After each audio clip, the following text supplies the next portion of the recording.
1450 سال پرانی ایک ہستی،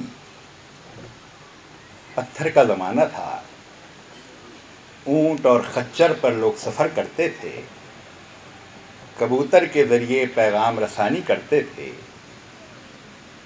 جھوپڑی نما گھروں میں لوگ رہتے تھے، اور آج ایک ترقی یافتہ دور ہے، سورج اور چاند پر کمندے ڈالنے کا دور، عصر حاضر۔ اس میں حضور اکرم صلی اللہ علیہ وسلم، آپ کی سیرت اور اس کے تقاضے، بظاہر لگتا ہے بڑا لمبا فاصلہ ہے۔ ایک غیر ترقی یافتہ زمانے کی شخصیت ایک ترقی یافتہ دور کے لیے اسوہ حسنہ، لقد کان لکم فی رسول اللہ اسوۃ حسنہ، ذہن قبول نہیں کرتا۔ انسان سوچتا ہے کہ آج کے دور میں بھی کیا حضور اکرم صلی اللہ علیہ وسلم کی سیرت اس پہ عمل ہو سکتا ہے؟ محسن انسانیت صلی اللہ علیہ وسلم اور عصر حاضر کے تقاضے۔ 1450 سال پرانی ایک ہستی، پتھر کا زمانہ تھا، اونٹ اور خچر پر لوگ سفر کرتے تھے، کبوتر کے ذریعے پیغام رسانی کرتے تھے، جھوپڑی نما گھروں میں لوگ رہتے تھے، کھجوروں کے چھپر پہ، اور آج آسمان سے باتیں کرتی ہوئی عمارتیں ہیں۔ ایک ترقی یافتہ دور ہے، سورج اور چاند پر کمندے ڈالنے کا دور، عصر حاضر۔ اس میں حضور اکرم صلی اللہ علیہ وسلم، آپ کی سیرت اور اس کے تقاضے، بظاہر لگتا ہے بڑا لمبا فاصلہ ہے۔ ایک غیر ترقی یافتہ زمانے کی شخصیت ایک ترقی یافتہ دور کے لیے اسوہ حسنہ، لقد کان لکم فی رسول اللہ اسوۃ حسنہ، ذہن قبول نہیں کرتا۔ انسان سوچتا ہے کہ آج کے دور میں بھی کیا حضور اکرم صلی اللہ علیہ وسلم کی سیرت اس پہ عمل ہو سکتا ہے؟ اللہ کے رسول صلی اللہ علیہ وسلم، وہ جو ایک حدیث میں حضور اکرم صلی اللہ علیہ وسلم نے فرمایا کہ میری اور قیامت کی مثال ایسی ہے جیسے یہ دو انگلیاں، اور آپ نے یہ فرما کر اپنی شہادت کی انگلی اور برابر والی انگلی لوگوں کے سامنے کی، اور فرمایا جس طرح سے ان دو انگلیوں کے درمیان کچھ نہیں، اسی طرح میرے اور قیامت کے درمیان نہ کوئی نبی ہے، نہ کوئی رسول ہے، نہ کوئی ہدایت کا منبع اور مرکز ہے۔ قیامت تک کے لیے ہدایت کا منبع اور مرکز اور مینار نور میں، لیکن گویا آج کے دور کے لیے بھی، گویا آج کے دور کے لیے بھی، آج کے دور کا کیا اللہ کے رسول صلی اللہ علیہ وسلم کہ آج کے دور کے لیے بھی اگر نبی ہیں تو کوئی آئیڈیا، کوئی اندازہ آپ کو تھا کہ دور اور دنیا کہاں سے کہاں پہنچ جائے گی؟ واقعہ یہ ہے کہ سرکار دو عالم صلی اللہ علیہ وسلم نے صرف اشارے نہیں کیے ہیں، کھول کھول کر بتایا ہے کہ جو آج کا دور، جس کو ہم کہتے ہیں ترقی یافتہ دور، جس کو ہم کہتے ہیں بڑا ماڈرن دور، اللہ کے رسول صلی اللہ علیہ وسلم نے آج کے اس دور کی حقیقت بیان کی ہے، اور یہ صرف جھلکیاں ہیں۔ حضور اکرم صلی اللہ علیہ وسلم نے فرمایا، مکہ، آپ صلی اللہ علیہ وسلم نے مکے کی تصویر کشی کی اپنے صحابہ کے سامنے کہ تم سوچو ایک وقت وہ آنے والا ہے، مکے کا سینہ چیڑ دیا جائے گا اور نہروں کی طرح کا ایک جال بچھ جائے گا، اور عمارتوں کو تم دیکھو گے، پہاڑ چھوٹے رہ جائیں گے، عمارتیں بلند ہو جائیں گی۔ ہمارے دارالعلوم کراچی کے مولانا تقی عثمانی صاحب ہوتے ہیں، انہوں نے اس حدیث کی شرح اور تشریح لکھی ہے۔ انہوں نے کہا 60-70 سال پہلے علماء کرام، محدثین اعظام یہ حدیث پڑھتے تھے اور سر پکڑ لیتے تھے، کیا مطلب ہے سر؟ مکے کا سینہ چڑھ جائے گا، عمارتیں بلند، پہاڑ چھوٹے رہ جائیں گے،